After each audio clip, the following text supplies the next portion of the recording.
de esa sociedad. Ministro, el señor Puigdemont, que reside y trabaja en Bruselas, hoy tiene convocada a la dirección de su partido, parece que para hacer una valoración de cómo fue la reunión de ayer con el presidente de la Generalitat, el señor Trilla.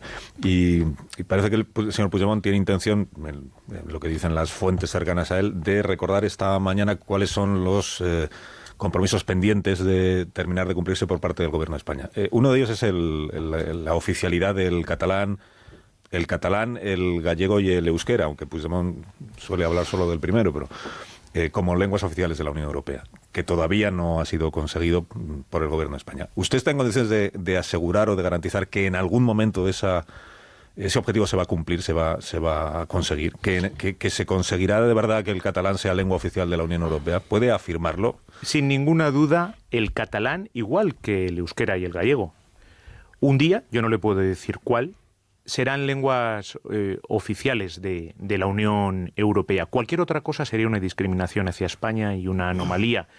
Hay ya varios países de la Unión Europea, Malta, Irlanda, por citar algunos de ellos, que tienen más de una lengua oficial como lengua oficial de la Unión Europea. Por lo tanto, no es nada extraordinario ni nada extravagante. El camino de la oficialidad, ya son 20 países de 27 los que están de acuerdo con nuestra propuesta. Se necesita unanimidad. Hay 7 países que no han dicho que no, pero han dicho que necesitan más tiempo para analizarlo, para examinarlo, para sumarse a esa unanimidad y que se consiga. Es un camino absolutamente irrenunciable, pero sobre todo es irreversible. Por lo tanto, yo estoy plenamente convencido de que la oficialidad se alcanzará. Como también estoy plenamente convencido de que si no se ha alcanzado todavía es porque el Partido Popular está haciendo todo lo que está en su mano, para boicotear lenguas oficiales españolas, que es lo mismo que boicotear al 20% de la población española que vive en comunidades autónomas con más de una lengua oficial, que es lo mismo que boicotear a 14 millones de españoles que hablan lenguas oficiales distintas del español o además del español. Y que es lo mismo que boicotear nuestra Constitución y sobre todo la realidad en las calles de tantas ciudades españolas. Y por lo tanto, sí, ese camino es irreversible y se conseguirá. Eso significa que esos 7 gobiernos europeos, ha dicho que hay 20 que ya están por la labor y hay 7 que todavía son renuentes. ¿Significa que esos 7 gobiernos europeos hacen lo que el señor Núñez Feijóo les dice? Eso significa que el señor Núñez Feijóo está haciendo todo lo que está en su mano por boicotear esta decisión con los gobiernos a los que tiene más acceso, que son los gobiernos de su familia política. Y yo lo que le pregunto al señor Núñez Feijóo es, él, que ha sido presidente de la Xunta de Galicia, ¿considera que el gallego solo es bueno para ir por los pueblos pidiendo el voto cuando llegan las elecciones? ¿El gallego no es digno, no es legítimo de ser lengua oficial europea y de ser usado en el Parlamento Europeo? ¿O por qué ir contra nuestra Constitución, que señala cuáles son las lenguas oficiales? ¿O por qué España sería el único país de la Unión Europea que no puede, como otros países que sí tienen una identidad nacional que es plurilingüe, tener más de un idioma como idioma oficial de la Unión Europea?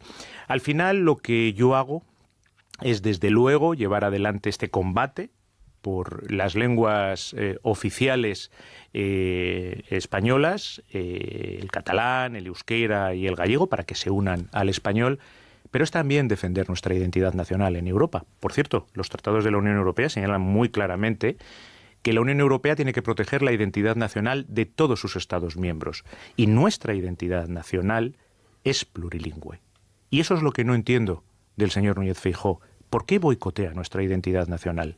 ¿Por qué va contra nuestra Constitución? Y sobre todo, ¿por qué va contra millones de ciudadanos españoles que viven y sobre todo conviven con normalidad con esas lenguas? Tome el catalán. 10 millones de europeos hablan catalán. El día que el catalán sea lengua oficial de la Unión Europea será más o menos la lengua número 15 dentro de la Unión Europea por número de hablantes. Eso supone muchos más hablantes que muchas de las lenguas que hoy se utilizan cuando yo voy a Bruselas en torno a la mesa del Consejo.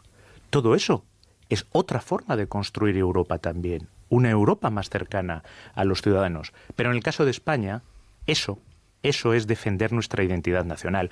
Por eso, cuando el Partido Popular o el señor Feijóo hacen chanza de que yo considere esto una prioridad de nuestra política exterior y que lo defienda, yo lo que le digo muy claramente al señor Feijóo y al Partido Popular es que lo extraño no es que el ministro de Asuntos Exteriores de España defienda las lenguas oficiales de España. Lo extraño sería que no lo hiciera.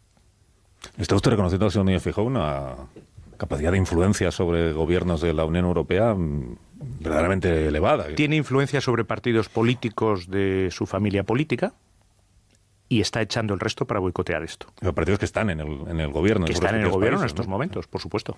¿Tiene más influencia sobre algunos gobiernos europeos el señor Núñez Feijóo que ustedes? Tiene influencia sobre partidos políticos y, por supuesto, está echando el resto en ello. Y como le digo, yo estoy convencido de que tarde o temprano esto se conseguirá, pero también sé que el Partido Popular y el señor Feijóo están haciendo todo lo posible por boicotearlo. Y me sorprende mucho de alguien que ha sido presidente de la Xunta de Galicia y que yo estoy seguro de que volverá a usar el gallego cuando llegue el momento de recorrer los pueblos de Galicia pidiendo el voto. Y espero que los gallegos no se llamen a engaño.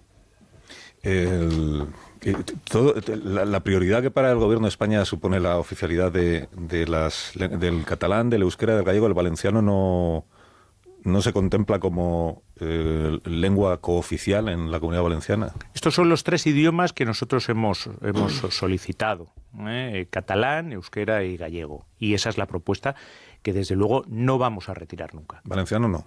En estos momentos está catalán, euskera y gallego. Esa es la propuesta que nosotros llevamos y la que planteamos. ¿Y por qué el valenciano no se considera? Esto es un debate en la web del Palacio de la Moncloa, por ejemplo, tiene versión en valenciano. Catalán, en euskera, en gallego, en valenciano. En inglés creo que también. La web del Ministerio de Exteriores está en catalán, en gallego, en euskera, pero no en valenciano.